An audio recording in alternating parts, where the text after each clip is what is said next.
नमस्कार दोस्तों, एक बार फिर से आप सभी दोस्तों का आपके अपने YouTube चैनल यू एंड वीडीवी पर बहुत बहुत स्वागत है। दोस्तों, दिन भर के मुख्य समाचार हैं, बड़ी खबरें हैं, एक एक करके चलेंगे। सभी बड़ी अपडेट्स आप तक आगे इसी वीडियो के माध्यम से पहुंचाएंगे।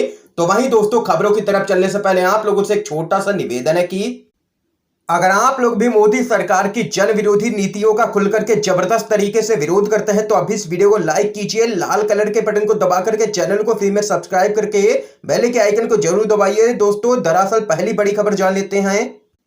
बड़ी खबर है दोस्तों, किसानों की हुई है जीत। जेजेपी विधायक बबली से विवाद में गिरफ्तार किए गए 2 किसान हफ्ते बर्बाद कर दिए गए हैं रिहा। आप लोगों को बताते चले, हरियाणा में फतेहाबाद जिला स्थित टोहाना थाने से आखिरकार 2 किसानों की रिहाई हो गई है। बीते 1 जून को सत्तारूढ़ जेजेपी के विधायक देवेंद्र बबली का विरोध करने पर काफी प्रदर्शनकारियों को गिरफ्तार किया गया था। किसान संगठनों के प्रदर्शन के चलते ज्यादातर प्रदर्शनकारियों को छोड़ दिया गया है। आप लोगों को बताते चलें, हालांकि 2 को पुलिस ने हमले के आरोप में ही जेल भेज दिया था। इसी को लेकर के हफ्ते भर से किसान संगठनों का पुलिस प्रशासन से तनाव चल रहा था। अभी भारतीय किसान यूनियन के नेता राकेश टिकैत ने बताया कि दोनों किसान अब जेल से छूट आए हैं, उन्हें यहां पर रिहा कर दिया गया है। ये यहां पर दोस्तों आप लोग देख सकते हैं कि किसानों के दबाव के आगे सरकार झुकी है और प्रदेश भर के थानों के घेराव से पहले ही यहां पर दोनों किसानों को रिहा कर दिया गया है। एक और बड़ी खबर जान लेते हैं।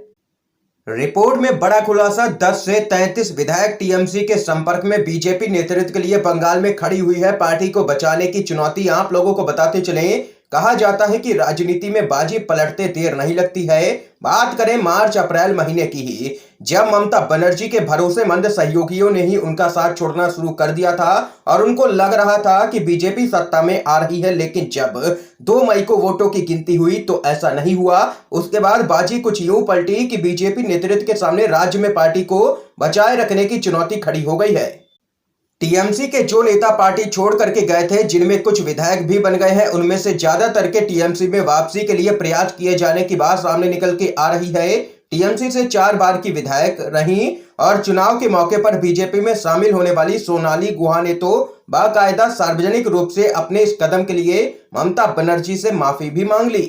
तो वहीं स्थानीय खबरों में टीएमसी के संपर्क में चल रहे विधायकों की संख्या 10 से लेकर के 33 तक कही जा रही है और वहीं 5 से 6 सांसद यहां पर टीएमसी में शामिल होना चाहते हैं। बीजेपी की बात करें, बीजेपी के नेता मुकुल रॉय, वो भी यहां पर बागी होते हुए नजर आ रहे हैं और इतना तो तय है कि मुकुल रॉय इस वक्त बीजेपी में सहज नहीं चल रहे हैं। टीएमसी ने भी उनसे दोस्ती का हाथ बढ़ा दिया है और यहां पर आप लोगों को बताते चलें, इतना तय है कि अगर मुकुल रॉय ने टीएमसी में वापसी कर ली तो बीजेपी लीडरशिप के लिए राज्य में पार्टी को एक बड़ी टूट से बचा पाना मुश्किल हो जाएगा। ये यहां पर दोस्तों पश्चिम बंगाल से खबर सामने निकल के आई है। बंगाल यहां पर बीजेपी मुक्त होता हुआ नजर आ रहा है। एक और बड़ी खबर जान लेते हैं।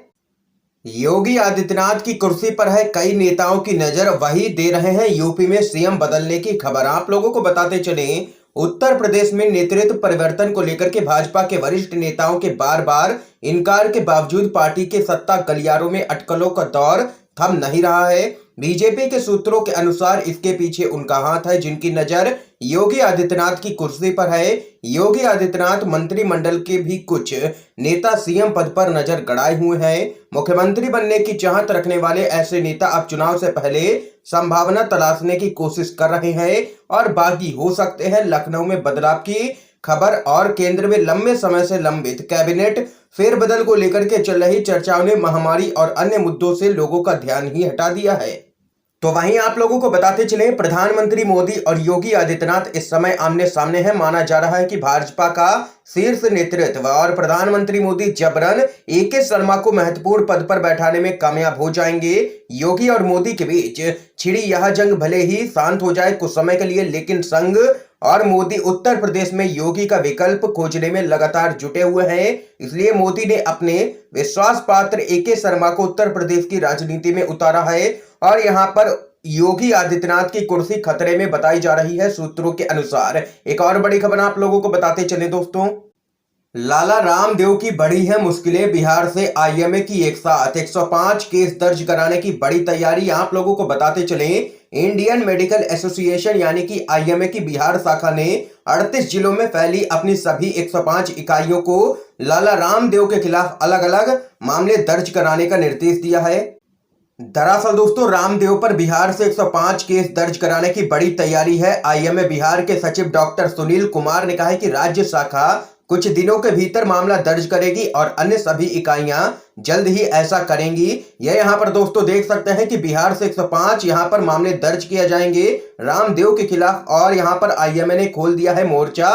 बढ़ सकती है रामदेव की मुश्किलें आने वाले दिनों में। एक और बड़ी खबर आप लोगों को बताते चलें, हेमंत ने राज्यपाल के पर कतरे तो राजभवन पहुंची है भाजपा, कहा फैसला असंवैधानिक है। आप लोगों को बताते चले जनजातीय सलाहकार परिषद यानी कि टीएससी के गठन की भूमिका से राजभवन को बाहर किए जाने पर हेमंत सरकार और भाजपा अब आमने सामने है।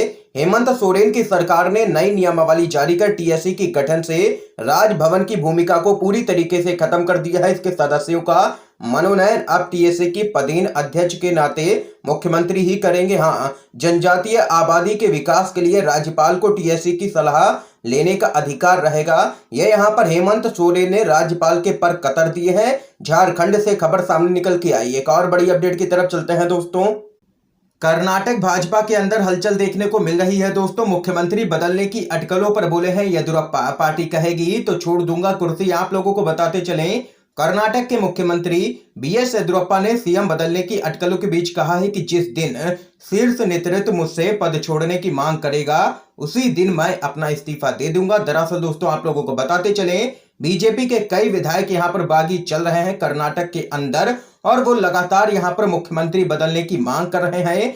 कई विधायक यहां पर दिल्ली भी पहुंचे, अमित शाह से मुलाकात की और उनसे सीएम बदलने की मांग की और यहां पर येदियुरप्पा की मुश्किलें कर्नाटक के अंदर साफ तौर पर बढ़ती हुई नजर आ रही हैं। एक और बड़ी खबर आप लोगों को बताते चलें, योगेंद्र यादव बोले बीजेपी सिर्फ वोट से मतलब रखती है इसलिए चुनाव में हराना ही होगा, बंगाल को यूपी में दोहराना ही होगा। आप लोगों को बताते चलें केंद्र की नरेंद्र मोदी की अगुवाई वाली भाजपा सरकार अब तीनों ही कृषि कानूनों को लेकर के बुरी तरह से घिर गई है। सामाजिक कार्यकर्ता और किसान आंदोलन में अग्रणी भूमिका निभा रहे योगेंद्र यादव ने भाजपा को उत्तर प्रदेश और उत्तराखंड विधानसभा चुनाव में हरवाने की चेतावनी दे दी है।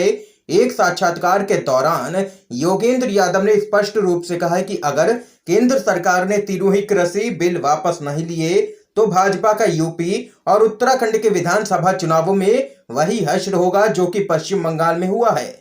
ये यहाँ पर दो टूक कहना है योगेंद्र यादव का और मोदी सरकार को दे दी है चेतावनी और कह दिया है कि यूपी में भी बीजेपी का सुपड़ा साफ होगा। एक और बड़ी खबर जान लेते हैं, पश्चिम बंगाल से दोस्तों बड़ी खबर सामने निकल के आ रही है। शुभेंदु अधिकारी की बढ़ी है मुश्किलें, सहयोगी राखल बेरा को कोलकाता पुलिस ने किया है गिरफ्तार। आप लोगों को बताते चलें पश्चिम बंगाल में भाजपा के नेता शुभेंदु अधिकारी की मुश्किलें बढ़ती ही जा रही हैं। कांती नगर पालिका कार्यालय से यहां पर राहत सामग्री चोरी करने के आरोप में शुभेंदु अधिकारी और उनके भाई सौमेंदु अधिकारी के खिलाफ एफआईआर दर्ज की गई है। पुलिस के अनुसार कांठी नगर प्रशासनिक बोर्ड के सदस्य रतनदीप मन्ना की शिकायत पर अधिकारी भाइयों के खिलाफ मामला दर्ज किया गया है। इसके साथ ही धोखाधड़ी के आरोप में शुभेंदु के करीबी राखल बेरा को भी गिरफ्तार कर लिया गया है। ये यहाँ पर दोस्तों देख सकते हैं कि शुभेंदु अधिकारी की मुश्किलें बढ़ती हुई साफ तौर पर नजर आ रही हैं। एक और बड़ी अपडेट जान लेते हैं, आखिर क्यों मोदी सरकार ने आंकड़ों को प्रोपेगेंडा का माध्यम बनाया ना कि प्रोटेक्शन का। यह यहां पर प्रश्न खड़ा किया है प्रियंका गांधी ने। कांग्रेस की महासचिव प्रियंका गांधी ने कहा है कि केंद्र सरकार आंकड़ों को अपनी छवि बचाने के माध्यम की तरह आखिर क्यों प्रस्तुत करती है। सही आंकड़े अधिकतम भारतीयों को इस वायरस के प्रभाव से बचा सकते हैं, लेकिन मोदी सरकार ऐसा नहीं कर रही है। ये यहाँ पर दोस्तों आज की समय की तमाम बेहद बड़ी खबरें हमने आप लोगों तक पहुंचाई हैं। अगर आप लोगों को ये वीडियो पसंद आया हो तो लाइक कीजिएगा, ज्यादा से ज्यादा इस वीडियो को शेयर कीजिए ताकि आप सभी के दोस्तों भी इन खबरों को जान सकें। वीडियो देखने के लिए दोस्तों आप सभी का बहुत बहुत धन्यवाद।